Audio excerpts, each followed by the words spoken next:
नमस्ते मित्रों। इससे पूर्व के जो वीडियो मैंने प्रस्तुत किए हैं हल्दी घाटी खंडकाव्य के, उसमें हम देखते हैं कि पंडित श्याम नारायण पांडे जी जो जिक्र करते हैं कि कैसे हल्दी घाटी का युद्ध प्रारंभ होता है, कैसे सेनाएं एक दूसरे के सामने हल्दी घाटी के मैदान में आती हैं और कैसे राणा के खेमे में ये बातचीत चलती है लोगों के बीच में, सेनानियों के बीच में, कि कितनी सेना लेकर मान सिंह आया है, उसमें कितने हाथियों के दल हैं, कितने घोड़ों के दल हैं, कितने पैदल सैनिक हैं और कितने सवार हैं, कितने लोग भाले लेकर आए हैं, कितने लोग ध्वज लेकर आए हैं। ये तमाम बातें चलती हैं। सेनाएं आती हैं, अपने अपने स्थान पर शिविर डालकर बैठ जाती हैं।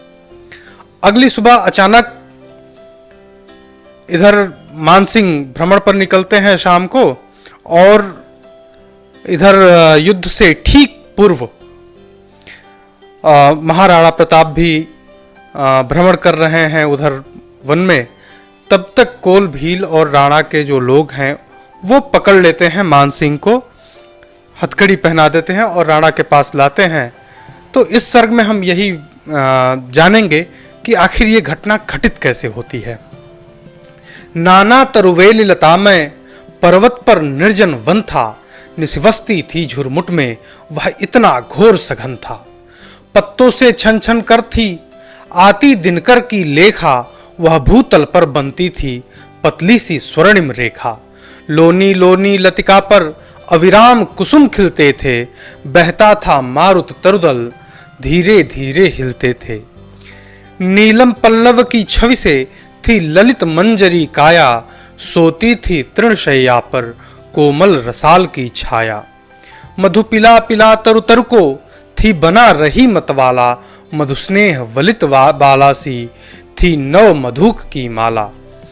खिलती शिरीष की कलियां संगीत मधुर झुन रुंझुन, तरुमिस वन झूम रहा था खकुल स्वर लहरी सुन सुन। माँ झूला झूल रही थी नीमों के मृद झूलों पर, बलिदान गान गाते थे मधुकर बैठे फूलों पर। थी नवदल की हरियाली। आप देखेंगे कि जब हमारे जो भोजपुरी भाषी क्षेत्र हैं या फिर अगर देवी गीतों की बात करी जाए तो प्रमुख रूप से, चूंकि श्याम नारायण पांडे जी माँ दुर्गा के अनन्य भक्त थे, यह काव्यखंड भी उन्होंने माँ दुर्गा को ही समर्पित किया है। वो उनका कहना था, या फिर अब भी जो हम लोग सुनते हैं, वो ये कहना था कि वो गाय बकरियां चराते थे और मंदिर में आते थे। वहीं पर माता का मंदिर था, उसी मंदिर में बैठकर वह अपनी रचना करते थे। तो माँ झूला झूल रही थी नीमों के मृदु झूलों पर, बलिदान गान गाते थे मधुकर बैठे फूलों पर। थी नवदल की हरियाली वट छाया मोद भरी थी, नव अरुण अरुण गोदों से पीपल की गोद भरी थी। कमनीय कुसुम खिल खिल कर टहनी पर झूल रहे थे, खग बैठे थे मन मारे सेमल तरु फूल रहे थे। इस तरह अनेक विटप थे, थी सुमन सुरभि की माया, सुकुमार प्रकृति ने जिनकी थी रची मनोहर काया। बादल ने उनको सींचा दिनकर करने गर्मी दी, धीरे धीरे सहलाकर मारुत ने जीवन श्री दी। मीठे मीठे फल खाते शाखा मृग शाखा पर थे, शक देख देख होता था वे वानर थे वानर थे।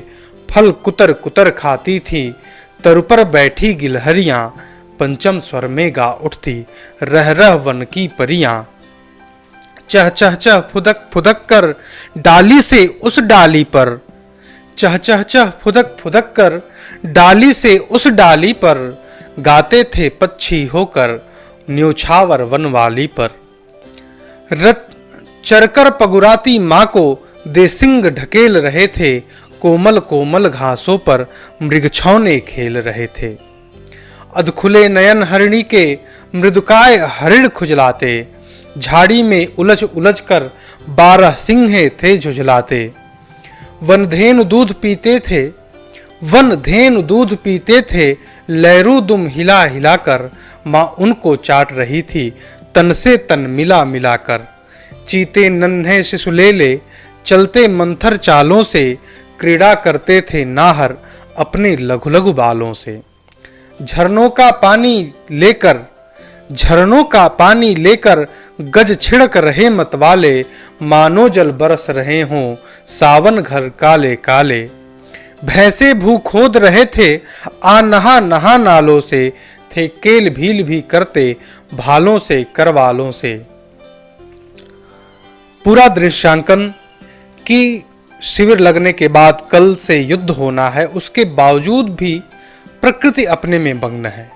जो प्रकृति में रहने वाले लोग हैं, जो जीव जगत है, वह अपनी अपनी नित्य क्रिया में संलग्न है। और इधर राणा के जो सेनानी हैं, वह भी अपने तमाम जो व्यवस्था है, जो उनका स्वभाव है, उस तरह से अपने अपने काम कर रहे हैं। वो भी खेल कूद रहे हैं, क्योंकि कल से तो युद्ध शुरू होना है। नव हरी हरी दूबों पर बैठा था भीलों का दल, निर्मल समीप ही निर्झर बहता था कल कल छल छल। ले सहचर मान शिविर से निर्झर के तीरे तीरे, ले सहचर मान शिविर से निर्झर के तीरे तीरे, अनिमेष देखता आया वन की छवि धीरे धीरे। उसने भीलों को देखा। मान सिंह अपने सहचरों के साथ, अपने साथियों के साथ टहल रहा था झरने के अगल बगल, और वहीं पर महाराणा प्रताप के सेनानी भी घास पर बैठ के आपस में बातचीत कर रहे थे। आने वाला युद्ध कैसा होगा, जो बीत गया वह कल कैसा था, जो आज बैठे हैं उनमें चर्चा हो रही थी। तभी अचानक मान सिंह की दृष्टि पड़ती है उन भीलों पर। उसने भीलों को देखा, उसको देखा भीलों ने, तन में बिजली सी दौड़ी वन लगा भयावह होने। शोड़ित मैं कर देने को वनवी थी बलिदानों से, भीलों ने भाले ताने असी निकल पड़ी म्यानों से। यहां साक्षात दुश्मन खड़ा है जिससे कल युद्ध होना है। जिस दुश्मन का सामना हम कल करने वाले थे, वह आज हमारे सामने इसी तरह इतनी आसानी से आ खड़ा हुआ है। यह मौका कैसे छोड़ सकते थे भील? तो उसने भीलों को देखा, उसको देखा भीलों ने, तन में बिजली सी दौड़ी वन लगा भयावह होने। शोड़ित मैं कर देने को वनवी थी बलिदानों से, भीलों ने भाले ताने असी निकल पड़ी म्यानों से। जय जय केसरिया बाबा, जय एक लिंग की बोले, जय महादेव की ध्वनि से पर्वत के कड़कड़ डोले। ललकार मान को घेरा, हथकड़ी पिन्हा देने को, तरकस से तीर निकाले अरिसे लोहा लेने को। वैरी को मिट जाने में अब थी क्षण भर की देरी, तब तक बज उठी अचानक राणा प्रताप की भेरी। वह अपनी लघु सेना ले मस्ती से झूम रहा था, रणभेरी बजा बजा कर दीवाना झूम रहा था। लेकर केसरिया झंडा वह वीर गान गाता था, पीछे सेना दोहराती सारा वन था हहराता। गाकर जब आंखें फेरी देखा अरिको बंधन में, गाकर जब आंखें फेरी देखा अरिको बंधन में, विस्मय चिंता की ज्वाला भभकी राणा के मन में। लज्जा का बोझा सिर पर नतमस्तक अभिमानी था, राणा को देख अचानक बैरी पानी पानी था। दौड़ा अपने हाथों से जाकर अरिबंधन खोला, वह वीर व्रती नरनाहर विस्मृत भीलों से बोला। मेवाड़ देश के भीलों, यह मानव धर्म नहीं है, जननी सपूत रणकोविद योद्धा का कर्म नहीं है। अरिको भी धोखा देना शूरों की रीत नहीं है, छल से उनको वश करना यह मेरी नीत नहीं है। अब से भी झुक झुक कर तुम सत्कार समेत विदा दो, कर क्षमा याचना इनको गलहार समेत विदा दो। आदेश मान भीलों ने सादर की मान विदाई, ले चला घट पीड़ा की जो थी उर्नभ पर छाई। भीलों से बातें करता सेना का व्यूह बनाकर, राणा भी चला शिविर को अपना गौरव दिखलाकर। था मान सोचता दुख देता, भीलों का अत्याचार मुझे अब कल तक चमकानी होगी वह बिजली सी तलवार मुझे।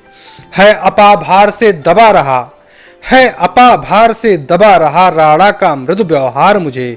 कल मेरी भयद बजेगी ही रण विजय मिले या हार मुझे।